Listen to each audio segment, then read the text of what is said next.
iniciar grabar. Ya está, gracias.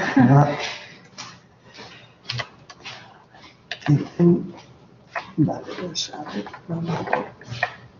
Bien, estos son los países. Como os decía, no son muchos países, son pocos países y todos tienen un sentido que entroncan directamente con las líneas de actuación donde intervenimos. Como somos una organización generalista, en cada territorio actuamos de una manera diferente.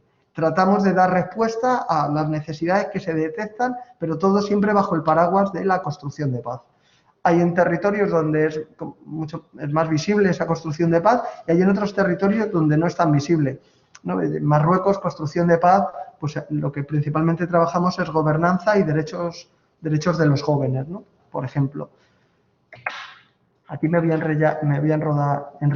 enrollar poco. Transmitir los valores de cultura de paz, apostamos por el voluntariado y el voluntariado como elemento de participación ciudadana. ¿Hay otros voluntariados? ¿Hay otras participaciones ciudadanas? Sí, no nos cabe la menor duda, no competimos. Desde el voluntariado no se compite con otras fórmulas de participación ciudadana, sino que coexistimos y nos alimentamos mutuamente.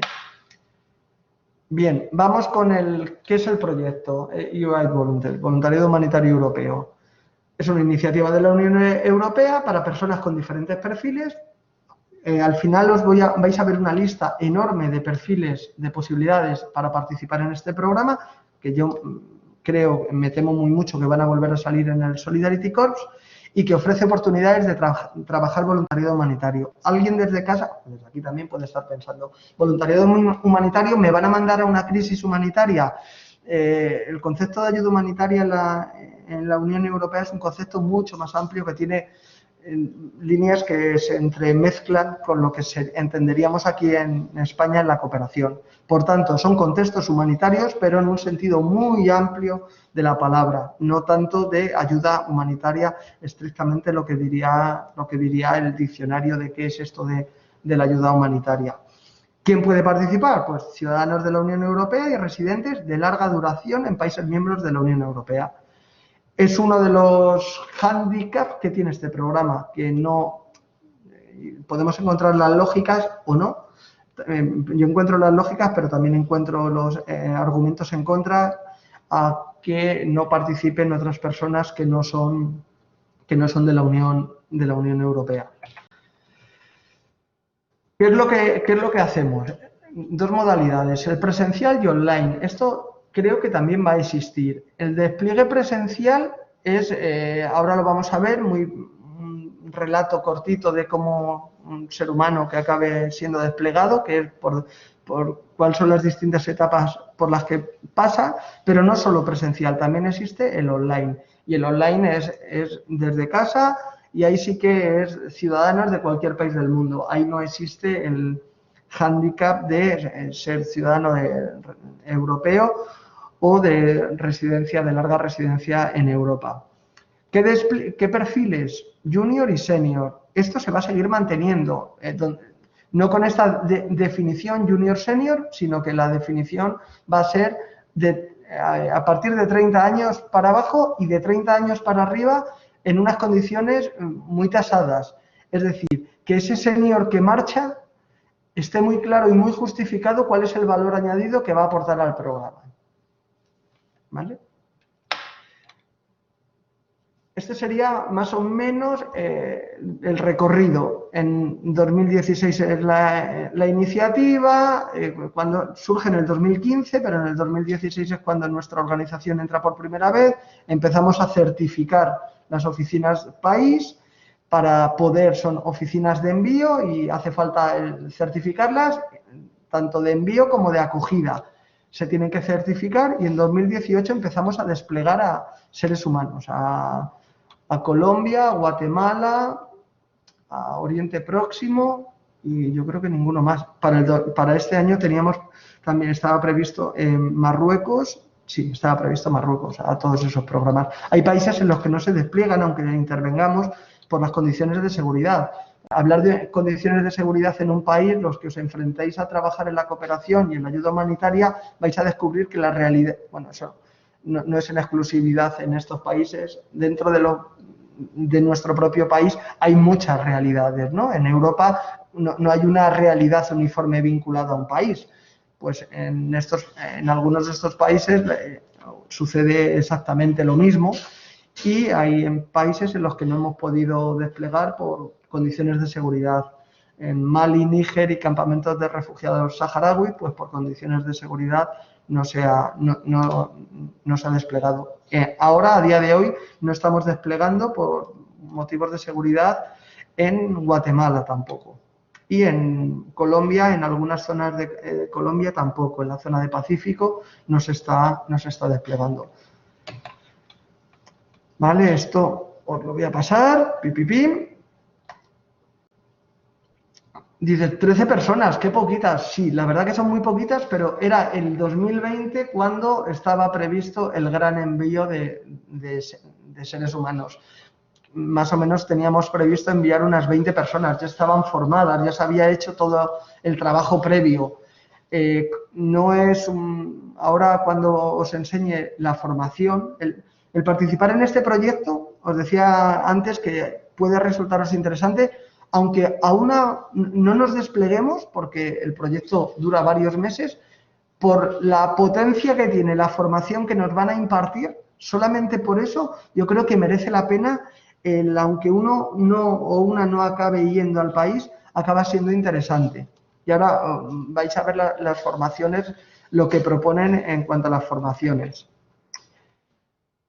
¿Cómo participo en este programa? Bien, publicación de vacantes. Vais a tener el enlace para que quien tenga interés, que lo vaya mirando y vaya viendo cuáles son las vacantes, no solo de MPDL, os vamos a poner de todo el programa, para que entréis y veáis, pues, por temáticas, por países, por duración, en fin, hay varias claves que podáis decidir cuál es la que más se ajusta a vosotros y a vosotras. A partir de esa publicación de vacantes hay un envío de candidaturas. Las organizaciones reciben el CV y es el modelo Europass, obligado. Es decir, imagino que ya lo tendréis, pero si no, yo creo que más allá de este programa es interesante tener el modelo Europass actualizado, porque sin ser el más bonito, que no lo es, pero es un formato muy asumido por muchas organizaciones y por muchos organismos, entonces es bueno tenerlo actualizado. Hay un proceso de selección que tiene que ver con el currículum y con varias entrevistas. En esas entrevistas, pues yo ahí sí que os hablo de lo que hacemos nosotros. En nosotros, para tomar una decisión, no solo prevalece la formación, que ahí estamos obligados y hay una parte de obligatoriedad. Tenemos muy en cuenta la motivación, muy en cuenta. Y también el por qué quiero participar en este proyecto. Nosotros no queremos dejar pasar esta oportunidad para que los voluntarios y voluntarias que están fuera, cuando regresan, se conviertan en agentes multiplicadores de las causas en las que han participado. A mí no nos interesa tanto que hablen, y ya lo adelanto yo, del maravilloso trabajo que hace MPDL en Colombia, que sí, sino qué es lo que está pasando para que una organización internacional tenga que estar trabajando con mujeres defensoras de derechos humanos en Colombia. Si aplico la lógica de las problemáticas norte-sur, sur-norte, verdad que eso ahora también empieza a estar muy en entredicho, la globalización lo ha permeado, ha sido capaz de transversalizarlo todo, pero todavía hay indicadores muy potentes que nos dicen que parte de la solución del sur está en el norte. No solo, y esto daría para mucho debate. Pero esto venía a colación de la importancia que damos en la selección a cuando yo regrese a Europa, qué es lo que voy a hacer, qué puedo hacer para seguir dando a conocer la causa por la que os ponía el ejemplo de Colombia. Hay una selección final, qué bien, qué contentos y contentas estamos, y hay una preparación para el despliegue.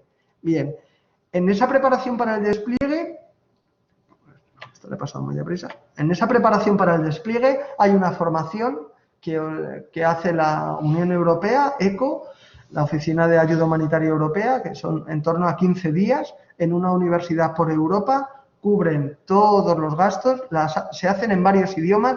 Yo creo que en español todavía no se hacía, y el 2020 creo que iba a ser la primera vez que se iba a hacer una formación en español, porque había muchas personas españolas que participaban en el programa, y seguro que se hacen en inglés y en francés. Es una formación muy potente. Muy potente por lo que uno aprenda, porque curricularmente ya lo puede poner en el currículum, porque es una formación muy vinculada a la adquisición de competencias humanitarias.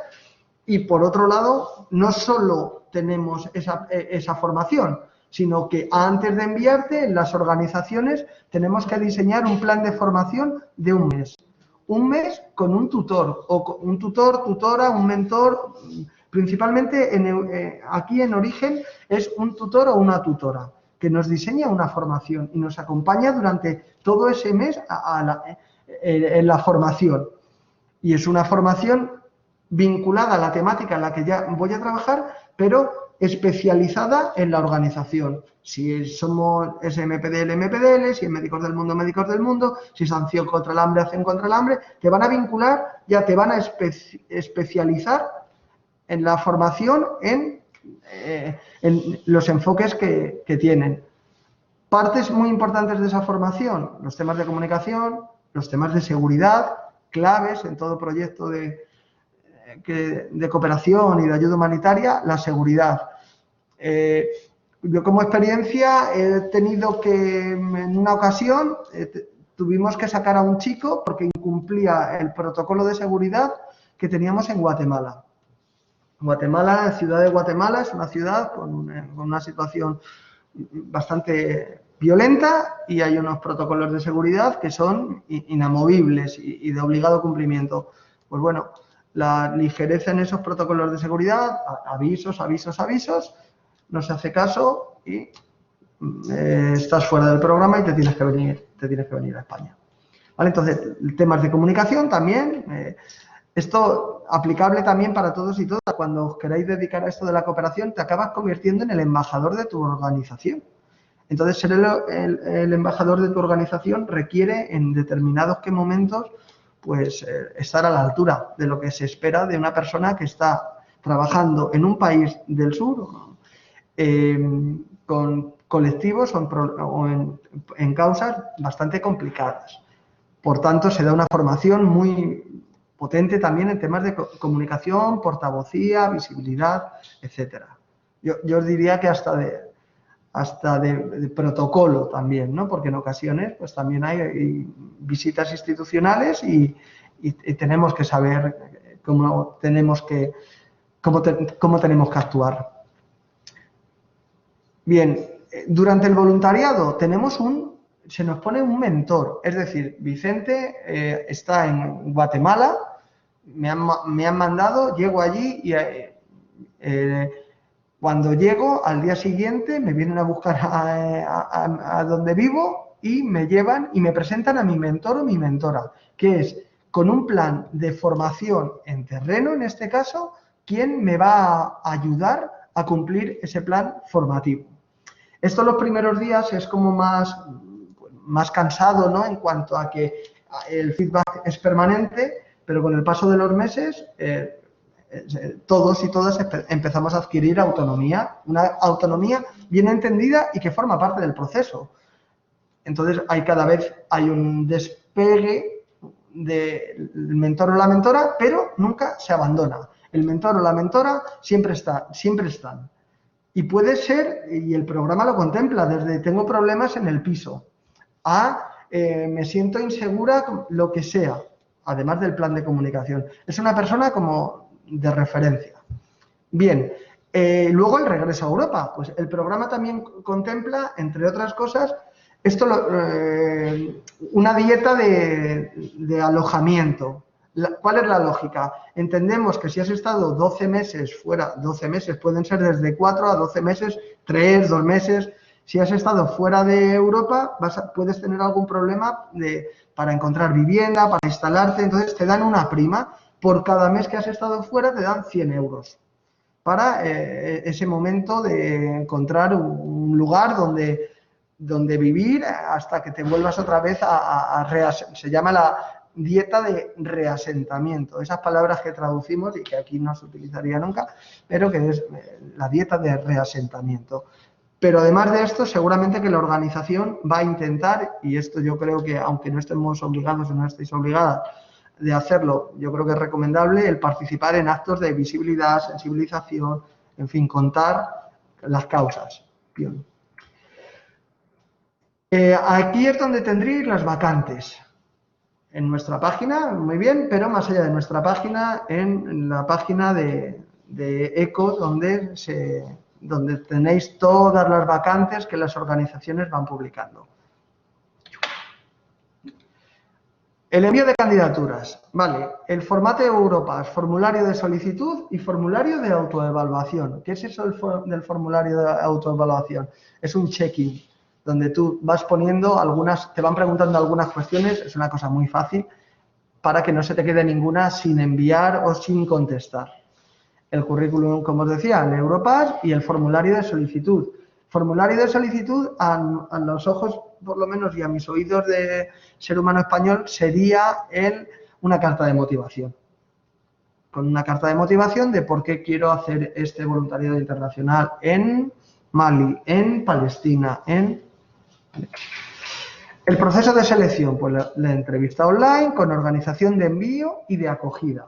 No siempre es la misma organización, porque en este caso nosotros tenemos la oportunidad de los países en los que enviamos, que es nuestra misma organización que trabaja en Colombia, que trabaja en Guatemala. Pero este proyecto, en el que estamos de socios, entre otros, con una organización francesa, trabaja en Perú y en Bolivia.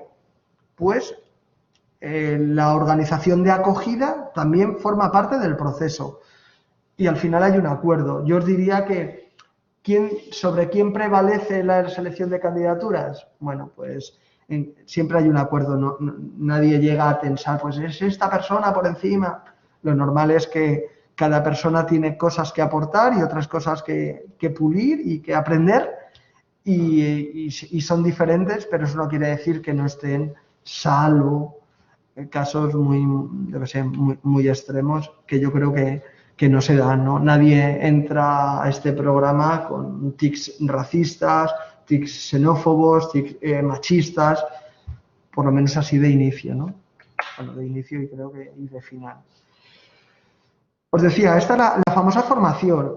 El año pasado fue en la Universidad de Pisa, Italia, en Amberes y en Berlín.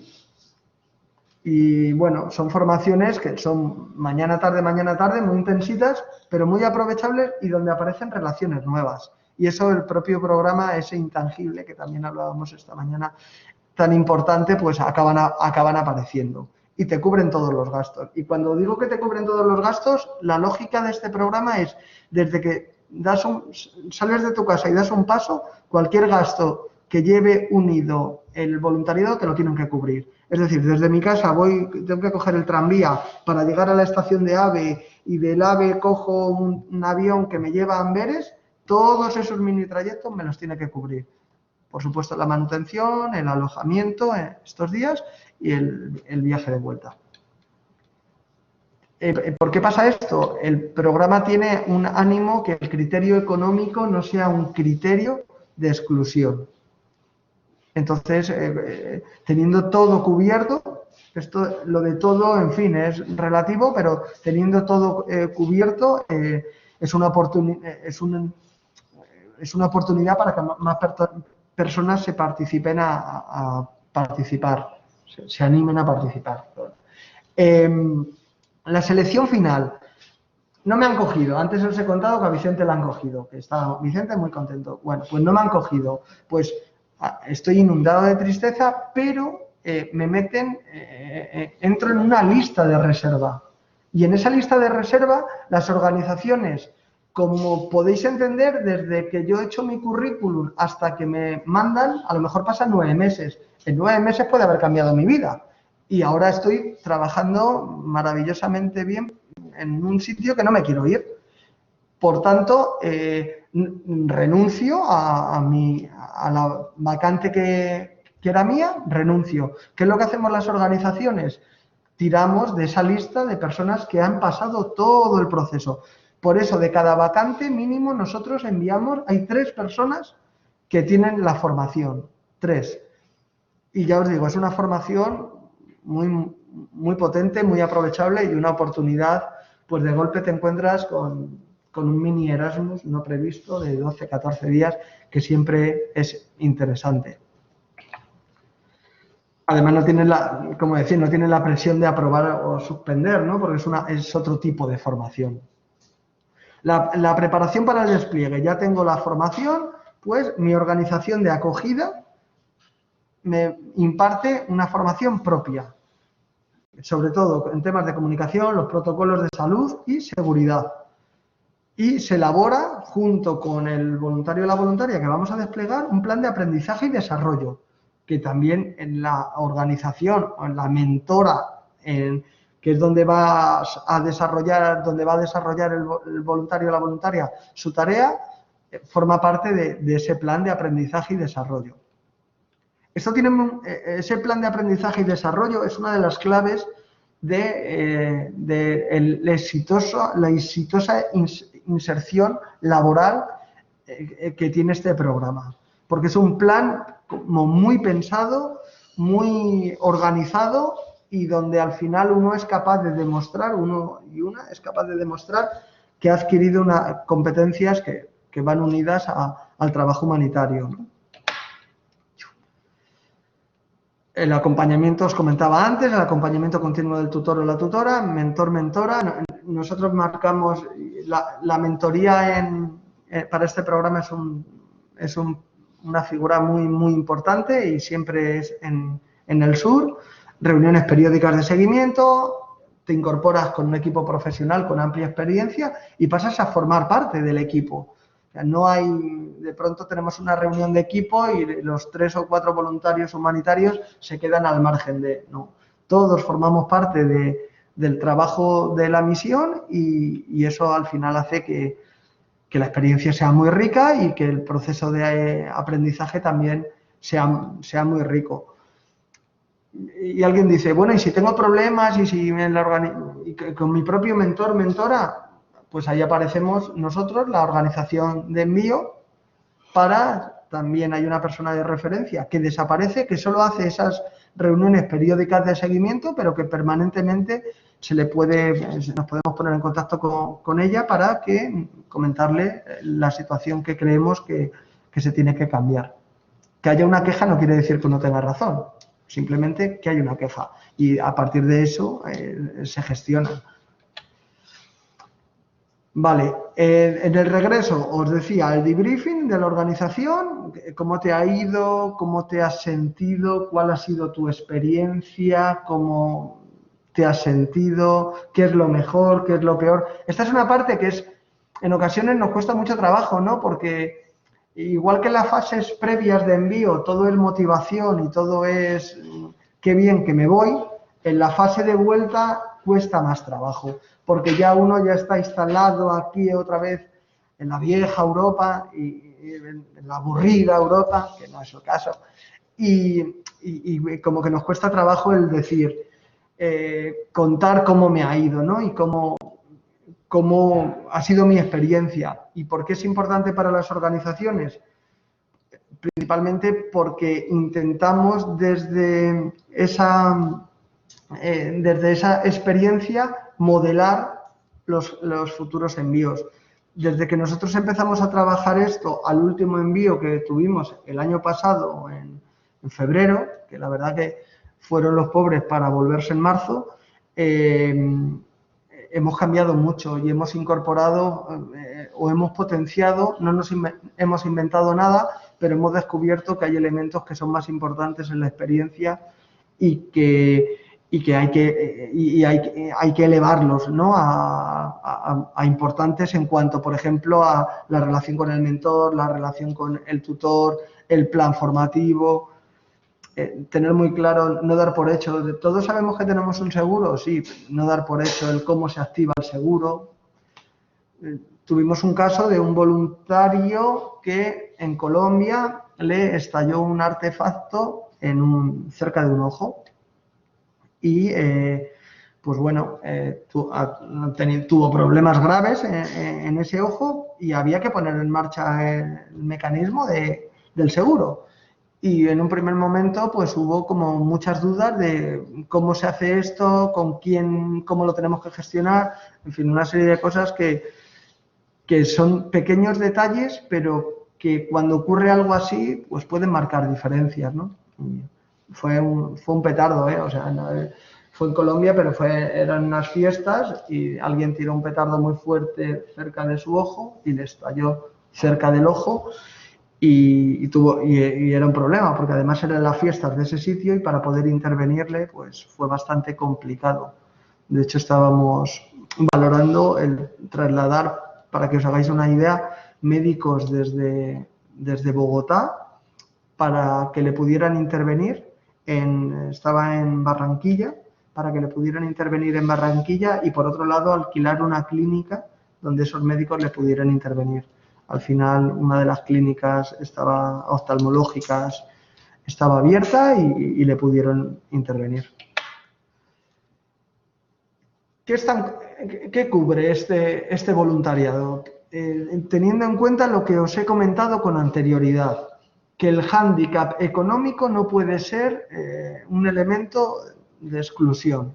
El viaje, ida y vuelta, además, a partir de los 9 meses, hay 2 viajes de ida y vuelta, hay voluntariados que pueden llegar a ser de 18 meses.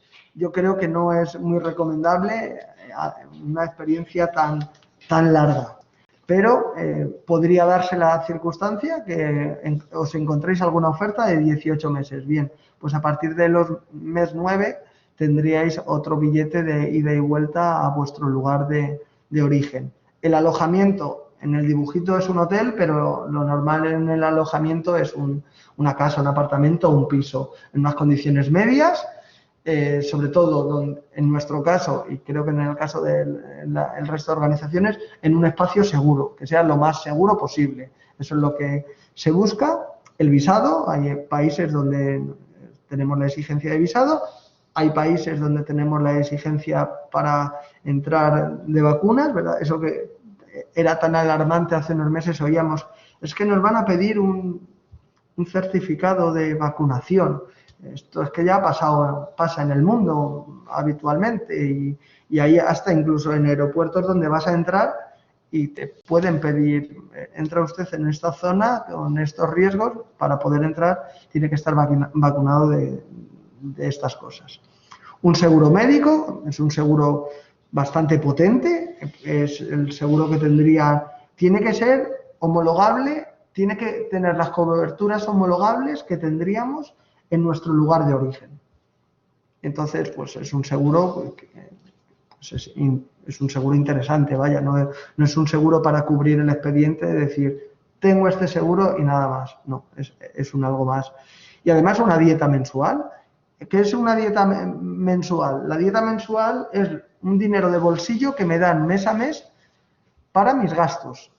Porque una de las cosas que veíamos era que, aunque me cubras toda mi acción voluntaria, que sería la parte de arriba, ¿no?, para el desarrollo de mi acción voluntaria, soy una persona que necesita de cultura, que necesita relacionarse, que necesita de vivir con otros, y eso es un dinero también, que no es un gasto.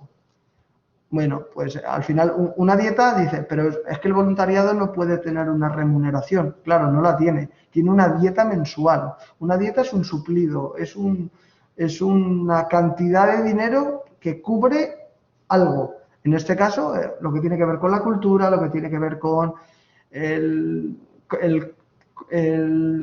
transporte, pero el transporte, hasta incluso el de proyecto, lo cubre el propio proyecto. O sea, que sería el transporte interno que yo puedo tener. Todo eso lo cubre. No os esperéis grandes cantidades. Yo os diría, el último tramo creo que era Colombia, de los 500 o 600 euros, más o menos al mes, cubriendo el piso. Cuando hablo del piso, por ejemplo, que era una cosa que las compañeras que están trabajando en Colombia me decían, joder, Vicente, es que nosotras no tenemos ni esto. Es el piso con el internet y con el aparcamiento. O sea, es el todo.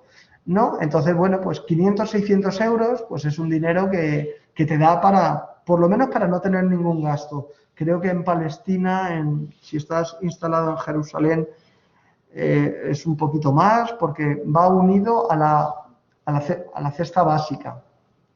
Una cesta básica es, coges 30 gastos, ¿no? Desde una barra de pan a cuánto vale una entrada al cine, cuánto vale un litro de gasolina, coges 30 y a partir del alquiler de una vivienda estableces cuál sería una dieta para vivir. A los que os dediquéis y a las que os dediquéis a la cooperación, esto es habitual que cuando recibes tu salario, además de tu salario, tienes una dieta que cambia en función del país donde estás.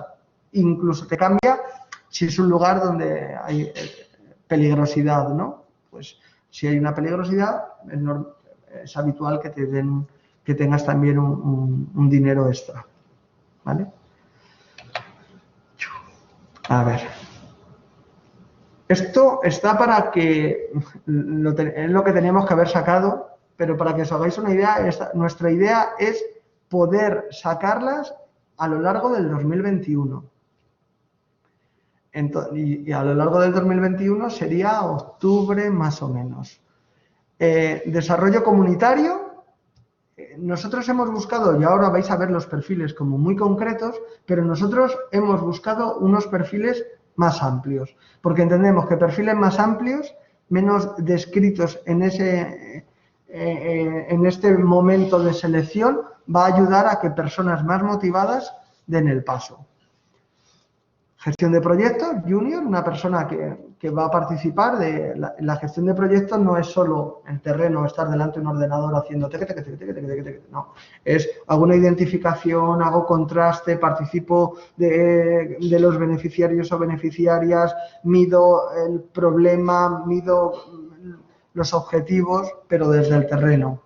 Junior en género y discapacidad, este está pensado muy para nosotros y es por nuestros proyectos que hacemos con personas refugiadas en Líbano, que tienen que ver con mujer y personas con discapacidad, y Junior en desarrollo comunitario, que es la recuperación de zonas libres de violencia, principalmente en Colombia y en Guatemala. Y yo que he hecho políticas y estoy haciendo un maravilloso máster en la Universidad de Sevilla, ¿puedo entrar a alguna de estas?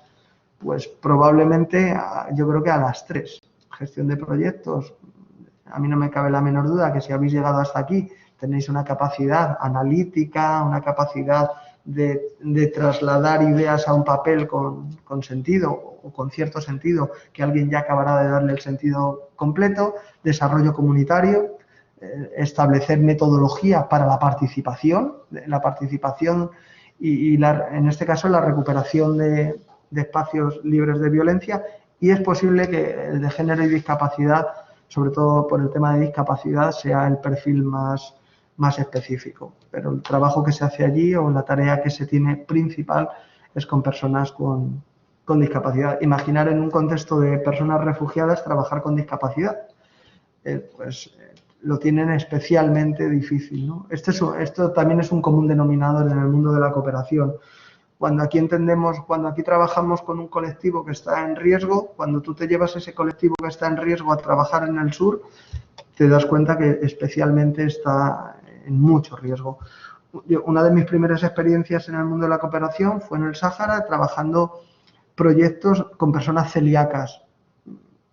Y la situación, claro, no tenía nada que ver de esto hace ya muchos años, la friolera de por lo menos 15 o 16 años, y 15 años, alguno más, 16, 18 años, y eran proyectos de personas celíacas. Las personas celíacas allí llegaban a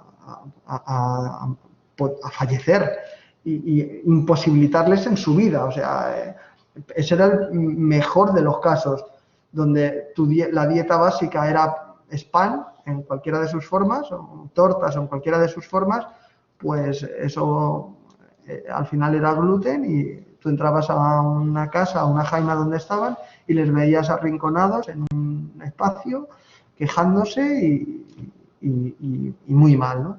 Bueno, pues esto os decía esto porque siempre que trabajéis y las personas que os dediquéis a esto, vais a ver que los colectivos en riesgo de vulnerabilidad, eso en el sur se multiplica por muchos.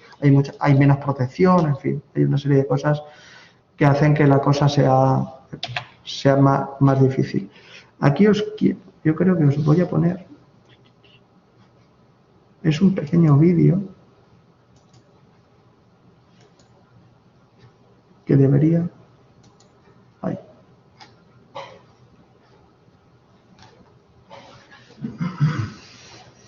Y como le he dado mucho, pues...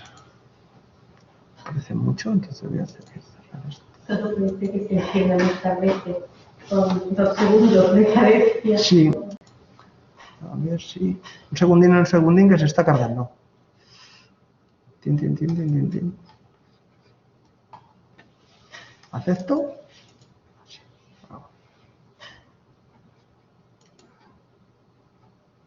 A ver. Ay. Esto debería... Juan y su familia viven de la pesca y la agricultura. En su pueblo, la mayoría de las personas viven también de la tierra y del agua. ¿Se oye? ¿Están encendidos los altavoces? ¿No hay que hacer? No. Hay que encender una Las familias que viven en unos Porque no asociaba la voz de la semana pasada y de esto todavía descendiendo. Hay que buscarlos en el... Yo creo que aquí. Ahí. Ahora. Juan y su familia viven de la pesca y la agricultura. En su pueblo, la mayoría de las personas viven también de la tierra y del agua. Hasta que todo cambia. La naturaleza que todo se lo da, se lo lleva todo. Casi todas las familias perdieron en unos minutos sus hogares y sus medios de vida. Juana trabajó duro en solucionar lo más urgente, reconstruyendo las casas y recuperando terrenos. Pero se dio cuenta de que necesitaban proteger sus cultivos para el futuro. Fue a hablar con Lola, del Movimiento por la Paz MPDL, y le contó su idea. Juntas vieron cómo llevarlo a cabo y decidieron buscar apoyo para su construcción. Así fue como Aitor y Andrea, voluntarios de ayuda de la Unión Europea, llegaron al pueblo de Juana y se sumaron a su proyecto. La solidaridad entre las personas, las organizaciones y los países es una alianza que aumenta la capacidad y resiliencia de las comunidades en contextos de ayuda humanitaria. EU Aid Volunteers es un proyecto de la Unión Europea que fomenta la solidaridad y el voluntariado humanitario a través del fortalecimiento de las organizaciones y del despliegue de personas voluntarias de países miembros de la Unión Europea en países fuera de la Unión. ¿Te sumas? Bueno, pues aquí habéis visto pues un vídeo muy corporativo, claro, no puede ser, como no puede ser de otra manera, ¿no? Vicente, yo tengo una duda, ¿lo dejamos para luego o...? Como quieras. En relación a los Sí. proyectos. Como quieras, cuando quieras, sí, ahora mismo si quieres. Como he salido así un momentito, no sé si es que me lo he perdido. Los voluntarios y las voluntarias pueden presentar un proyecto de iniciativa propia, ¿no? O sumarse a algún proyecto de la entidad de acogida, ¿no? Existen las dos... Para el humanitario no existe la posibilidad de que puedan presentarse ellos a nivel como individual. grupos de voluntarios. Vale. Para el nuevo Solidarity Corps, sí, Sí. mínimo 5 y 2 nacionalidades, y un cuarto de las nacionalidades tienen que ser, un 25% tienen que ser de diferentes países. Esa es para este no, para este es necesario hacerlo a través de una entidad que esté certificada de acogida y de despliegue. Tienen que tener el certificado. Vale. La certificación no es especialmente complicada.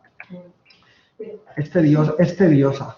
Vicente, a mí hay una cosa, verá, es que en esta modalidad es exactamente lo mismo que estamos haciendo nosotros en Cooperación Internacional de Desarrollo. Es decir, nuestro programa de voluntariado ahora mismo, que está ahora mismo en proceso de resolución, lo hemos sacado, no sé si son 90 plazas, más o menos, depende, porque en realidad depende el número de plazas del dinero que adjudiquemos en función de la selección.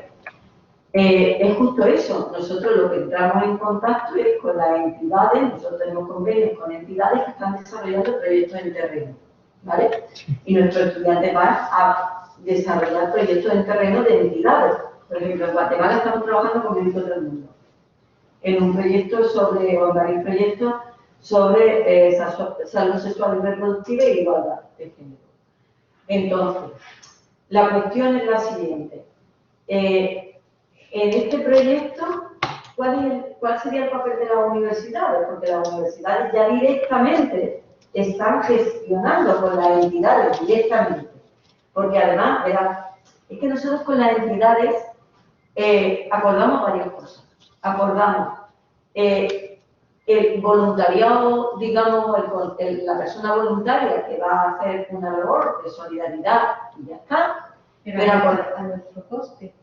A nuestro coste, sí, verá, a nuestro coste y a veces también con colaboración, en este caso, el voluntariado internacional de cooperación lo estamos financiando las universidades, a veces con ayuda de las agencias andaluzas y nacionales. Es decir, nosotros tenemos presupuesto propio y presupuesto de las agencias. Y cubrimos igual, cubrimos gastos de desplazamiento, de alojamiento, seguro, vacunas. Pero lo interesante es que si podemos, como No, sí, digo lo de eso es lo que podemos reengancharnos a esto, podemos ofrecer el doble Exactamente. de plata, no el Exactamente. doble de dinero de bolsillo, sino Exactamente, el doble de plata. la En cuestión vez de es- 90 se van Claro, la cuestión es qué papel tendríamos las universidades, porque el mismo proyecto, el mismo programa lo estamos gestionando las universidades directamente con las entidades. Y nosotros además gestionamos con las entidades distintas modalidades.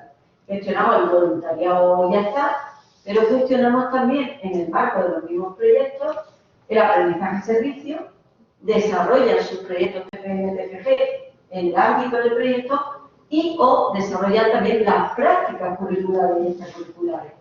Entonces, digamos, en este proyecto que estás presentando, lo que yo veo es que sería que tendríamos un portal con una serie, con una oferta que también podríamos sumar a nuestra oferta.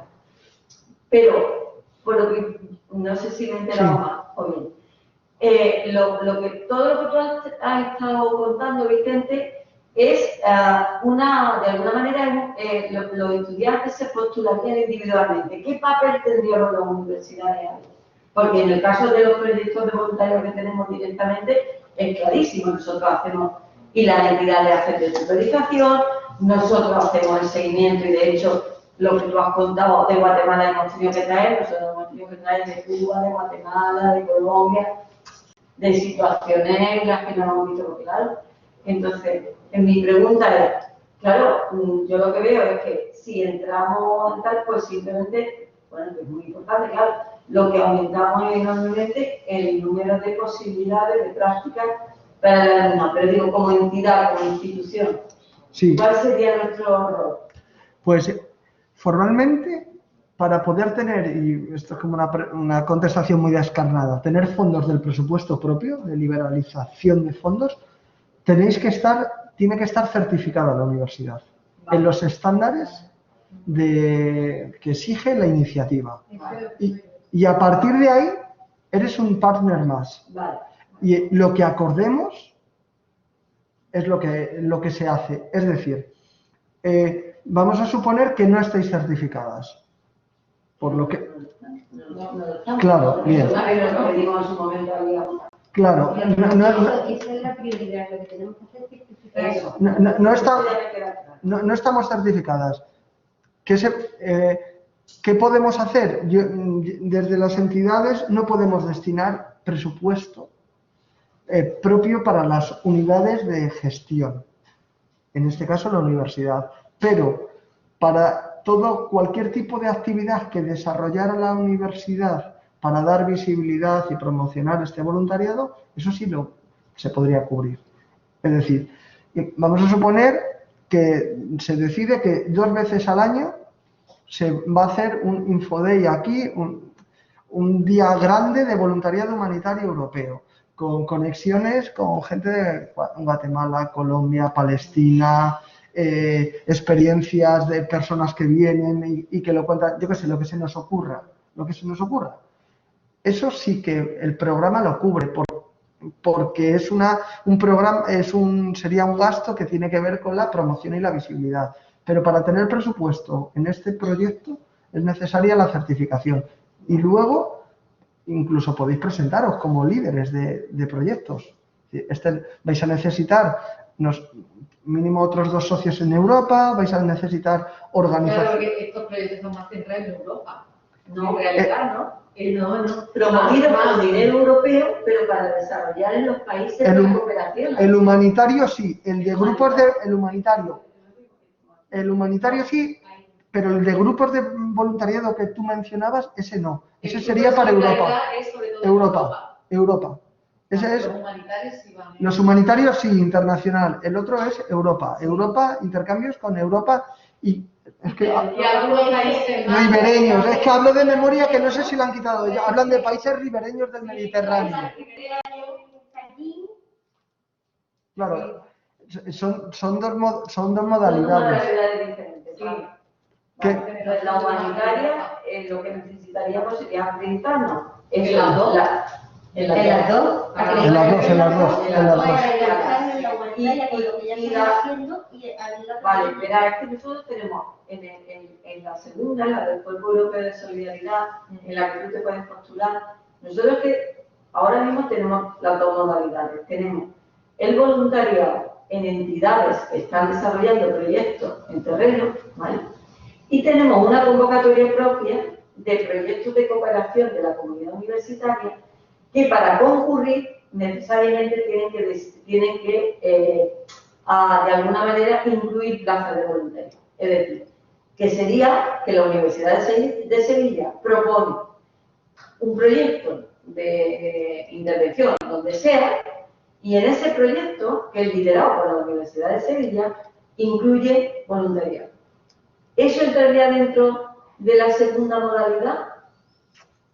No. Pues entonces, esa de la segunda modalidad es la que yo quiero enterarme bien. Por aquí, y a día de hoy también os digo No, y que cuando hablas de grupos, de propuestas de grupos es... y de iniciativa propia, ¿a qué te refieres?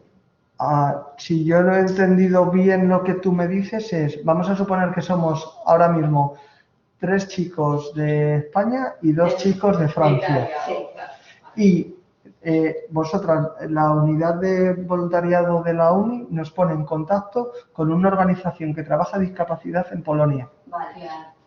Entonces, tengo un proceso de formación, el GOTES, el GET Training, no sé qué, no sé cuántos, tiene su propia, me van a dar formación, en fin, hay una serie de hitos que también tiene, pero no salgo de aquí, no me van a, y ahí sí que podéis presentar presupuesto. Luego os dejo una presentación del último Infoday de esto, donde vienen los enlaces. Los proyectos pueden llegar a ser de hasta 400.000 euros. Que suena mucho, pero aquí se va mucho, porque son 400.000 euros, pero cuando tienes que cubrir alojamiento, manutención, viajes, tal, y quieres hacer cosas, hay que echar cuentas. Pero bueno, como poco que no le cueste, ¿no? Que decía el otro, que no le cueste a la universidad.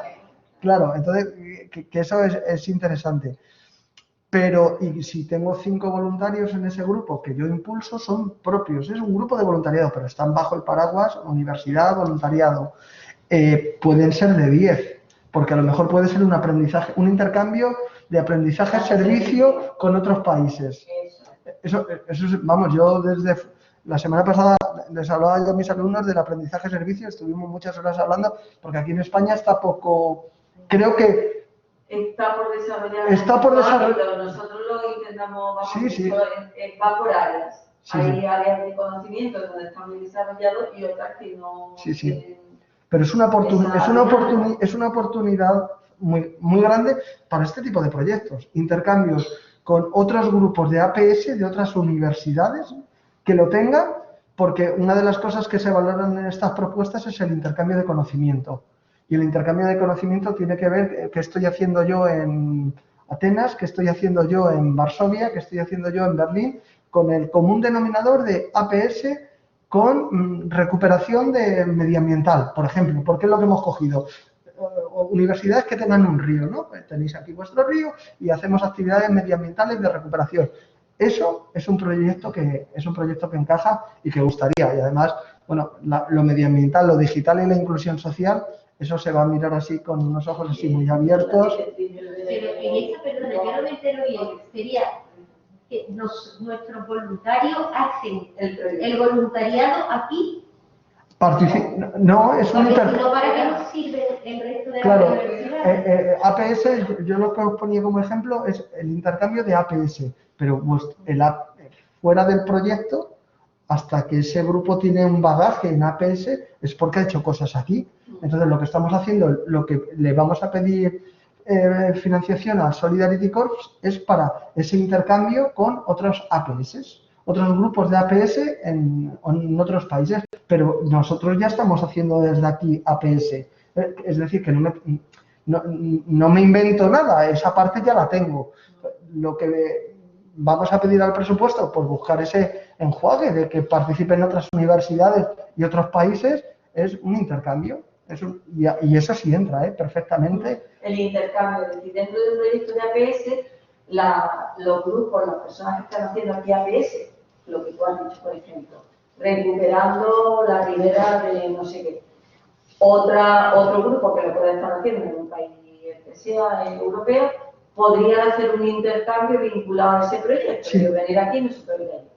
Sí, y editar materiales. Algo verde y digital, la Eso va a venir. Y editar materiales, materiales, incluso meter alguna pequeña investigación. Es decir, APS en parte claro, en transferencia de investigación aplicada. claro. Entonces, eso, Nosotros tenemos una universidad europea que lidera Sevilla. ajá, Y hacer esto a través de la Universidad Europea Aquí hay sería 5 o 6 universidades claro. que van desde Finlandia, Rumanía, Francia, Italia. Italia y algunas en también. Y nosotros. Esto es un trabajito, también he de decir, porque es decir, directamente desde el momento de vamos a coordinarnos 5 socios europeos con los ritmos que nos damos todos. Eso ya solo es. Luego ya tener buenas ideas que se quedan plasmadas en un proyecto tiene lo suyo, pero todo lo anterior es... Pero el segundo, se llama voluntariado como para buscarlo este segundo. Voluntariado de grupos, mira, por ahí yo ha sonado el tuntún. Están entrando, preguntan en chat. Sí. A ver. a mí me parece súper interesante la segunda. La primera es la que conocemos. La segunda me parece interesantísima, la verdad. Ay. O sea que nosotros lo primero que tenemos que hacer es acreditar.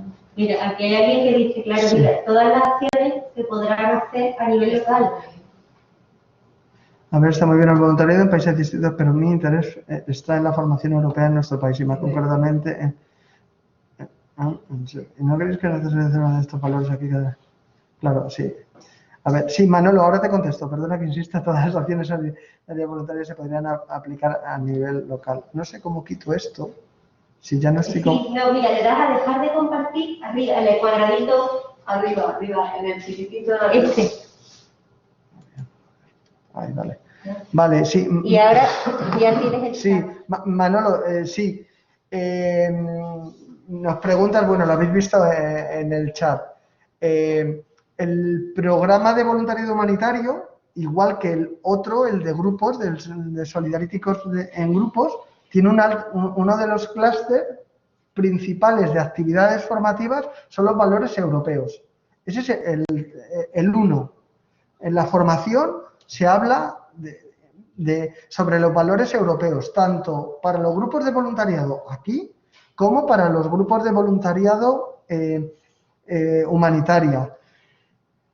Al final las causas, los escenarios son diferentes, pero las causas son muy parecidas, muy parecidas. El empobrecimiento en los países tiene unas causas estructurales que se parecen mucho y que tienen líneas de conexión directas entre lo que pasa aquí en España y lo que puede pasar en Marruecos, en Colombia, en Albania, en Polonia. Mucho. El escenario es diferente y eso no te lo voy a negar. El contexto histórico también es diferente, venimos de historias diferentes. Bien, pero a poco que, y vosotros ya tenéis un nivel intelectual como para no quedaros solo con la superficie, en cuanto vayáis un poquito más abajo, vais a descubrir que las causas son muy comunes en todos los territorios. Cuando encontramos el colectivo empobrecido. Entonces, yo no soy capaz de encontrar, más allá de la motivación personal de cada uno, no sé qué es más prioritario, el trabajar con personas empobrecidas en España o trabajar con personas empobrecidas fuera de España. Hace poco leía, ¿no?, una entrevista muy antigua de Lorca que decía que él hablaba de la patria. Es la última entrevista que tuvo Lorca en vida. Es una entrevista interesantísima. Y hablaba sobre España. Y él decía que hablaba de la solidaridad internacional. Fijaros, en el año 36 hablaba de esto. Y venía a comentar que él estaba más cerca del chino malo, del chino bueno, que del español malo. Y lo hablaba así, ¿no?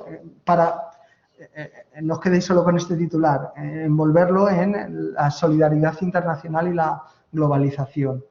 Entonces, esas actividades se pueden aplicar perfectamente a nivel local, sin duda, pero también el intercambio cultural, el choque cultural, a mí me parece que es una experiencia que no tenéis que despreciar. Y el choque cultural, que yo venga de Madrid a Sevilla, el choque cultural yo creo que es inexistente.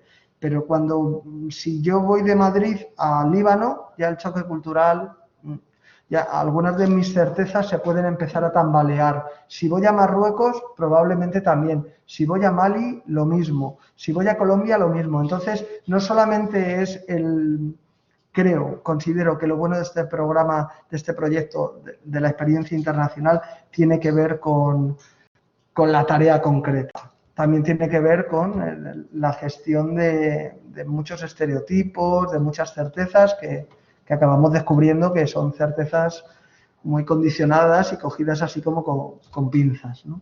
Manolo, no sé si te he contestado o no te he contestado. Sí.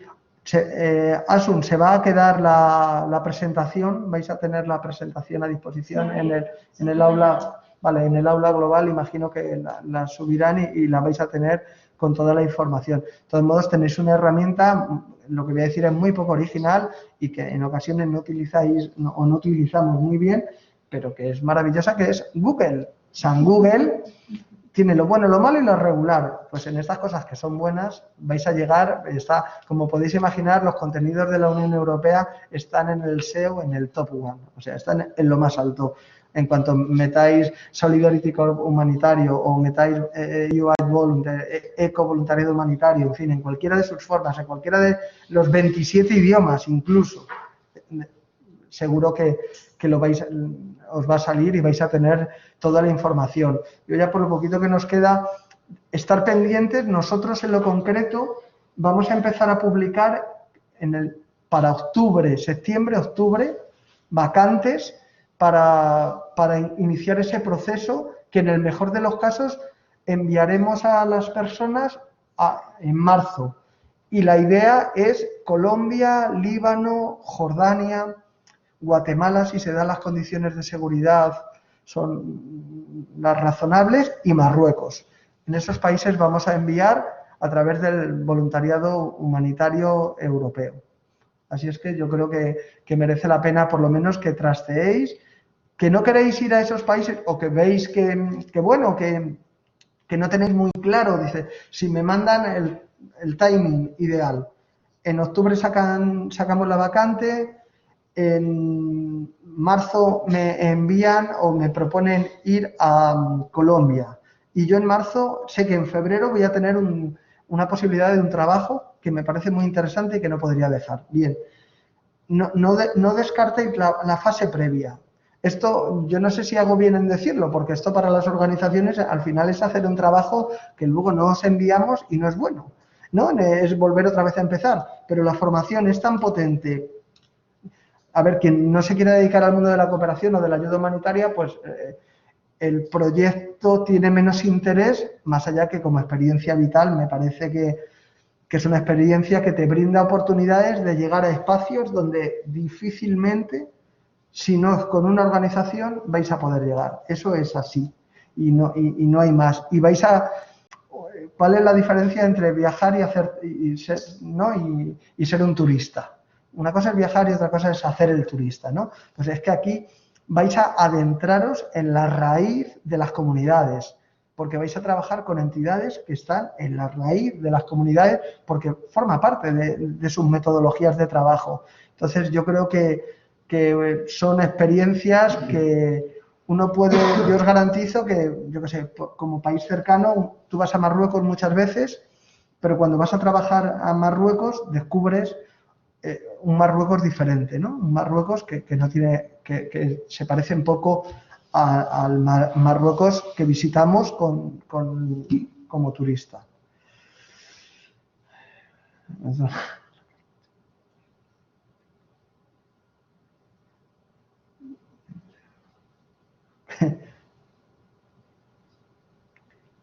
Claro, sí, la pedagogía europea, sí, sí. Sí, hay veces que con la pedagogía, la pedagogía tiene que ir unida también a hechos. Y hay veces que la Unión Europea a los europeístas convencidos no nos lo pone fácil. Porque cuando firmamos acuerdos con Turquía no nos lo pone fácil. Y cuando llegamos a... Firmar en los estados, no la Unión, ¿no? Sí, sí, los estados, sí, sí. Sí. Bueno, en fin, pero... Sí, pero pagó la Unión. Sí. Y cuando queremos que nos gestionen las fronteras por el sur, hay veces que miramos poquito, ¿no? Los derechos humanos. No sé si estoy contigo o no, pero yo considero que ahora más que nunca hay que apelar a los valores fundacionales de la Unión Europea, a la génesis de por qué, ¿no? La Europa social.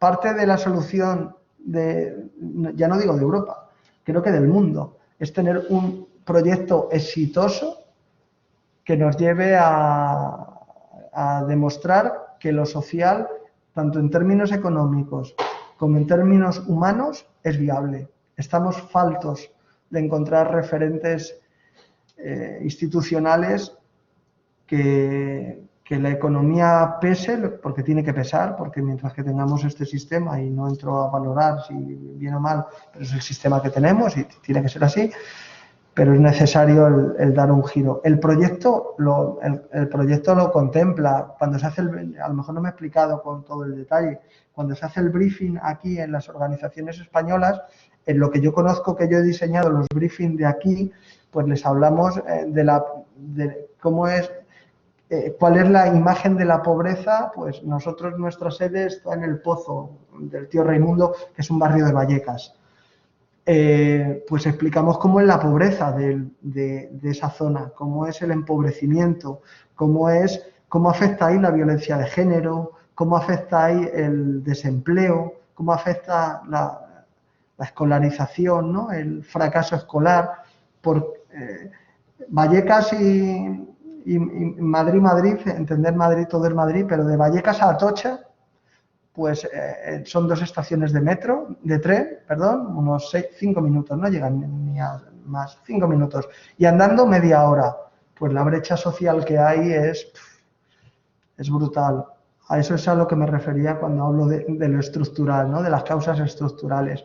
Es que a lo mejor un niño o una niña del barrio del Pozo se parece mucho más a un niño o una niña de otro territorio de Marruecos, de otro territorio incluso de Mali, de Níger, mucho más que a otro niño o niña del propio Madrid, pero con otro contexto. Voluntariado solidario europeo local. Ya, a todo esto que estás hablando me apunto. Muy bien. Aquí tenemos De todas maneras, no sobra nada, Manolo, ¿eh? Esto a Manolo y al resto que nos están escuchando, que nosotros en octubre, en septiembre-octubre, publicamos el 9º plan de voluntariado local con cientos de plazas de voluntariado en Sevilla y en el entorno. Estamos trabajando en Torreblanca, estamos trabajando en el Baci, estamos trabajando en el Polígono Sur, estamos trabajando en hospitales, estamos trabajando con inmigrantes, estamos trabajando, y más todavía, sacamos una convocatoria para promover acciones de proyectos de intervención en el terreno local. En cooperación tenemos una convocatoria que es cooperación local, y muchas veces se nos queda la convocatoria sin solicitudes. Y aún así, bueno, nosotros en el voluntariado, en el plan de voluntariado que sacaremos este curso otra vez, tenemos cientos de plazas. O sea que estamos interviniendo en toda Sevilla, en todo el entorno, y tenemos, pues yo no sé cuántos estudiantes, no solo estudiantes, hay PDI también, trabajando en distintos ámbitos, de zonas muy vulnerables, personas muy vulnerables. Imagino que lo habrás escuchado, Manolo, pero si no te resumo que saldrá el noveno, ¿no? El apuntado al plan de voluntariado local, para el voluntariado local aquí en Sevilla, y ha descrito que hay intervenciones en algunos barrios y algunos ámbitos, que si lo que te gusta es el rock and roll, vas a tener todo el rock and roll que quieras, que cuantas más personas participen mejor. Y esto no es el voluntariado, si algo es cooperativo. No es. Muy bien, eso está muy bien. Tiene buen ojo tu profe. El voluntariado no es competitivo, es todo lo contrario, es colaborativo. O sea, es todo y todo está interrelacionado. Todo. El voluntariado de aquí con el voluntariado de allí, yo ya dudo, ¿no? De que es el aquí, que es el allí, porque son más las causas, ¿no? Lo otro es más circunstancial y más de escenario. Yo creo que es la hora y tenemos que ser respetuosos. Si hemos dicho que nuestra actividad es hasta las 6, que seamos respetuosos y cerremos a las 6. No sé si hubiera algo muy urgente que hubiera que contestar, que no hay. Si quieres cerrar tú, Ana. Bueno, yo... Pero acércate a la pantalla para que...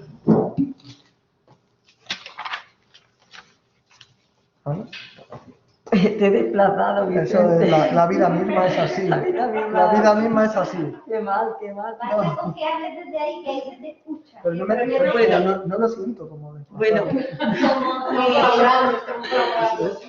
yo, soy la vicerrectora de Servicios Sociales, Campus Saludable, Igualdad y Cooperación. Soy la responsable de todos los programas de voluntariado de la Universidad de Sevilla. Ahora mismo estamos trabajando a nivel local, como hemos dicho, vamos a publicar para el curso que viene el noveno plan, y estamos trabajando en cooperación al desarrollo. Ahora mismo está abierta la convocatoria y se está cerrando ya la resolución. Trabajaremos, bueno, en Latinoamérica, en muchos países, estamos trabajando en África y también en la India, bueno, con las restricciones propias de la pandemia.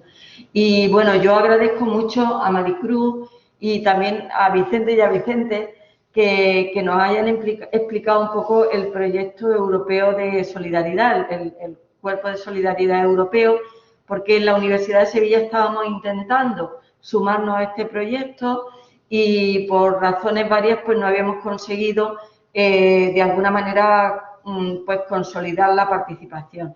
Desde luego nuestro objetivo es ampliar lo más posible las posibilidades de voluntariado.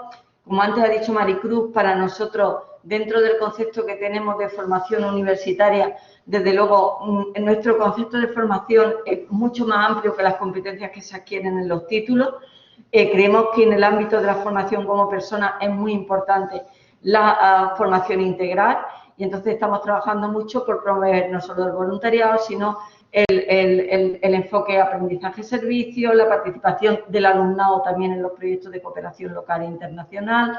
Y que nosotros estamos intentando abrir nuestros programas de voluntariado. Y yo me siento, la verdad, es que muy agradecida de haber tenido la oportunidad de hablar con vosotros, de que a partir de ahora nos vamos a acreditar, que ya lo intentamos, pero no sé por qué pasó, porque lo hicimos a través del IAJ y no sé cómo exactamente, no sé qué pasó, porque al final lo típico se extrapapeló, por lo que nos dicen, nuestra solicitud. Entonces, yo creo que nuestros estudiantes y la comunidad universitaria se merece que abramos, y por supuesto se lo merece También estamos trabajando mucho, yo creo que no hemos hablado aquí, pero que es muy importante, en la Agenda 2030 tenemos que vincular los proyectos con esa Agenda 2030 y nosotros desde luego nos vamos a sumar.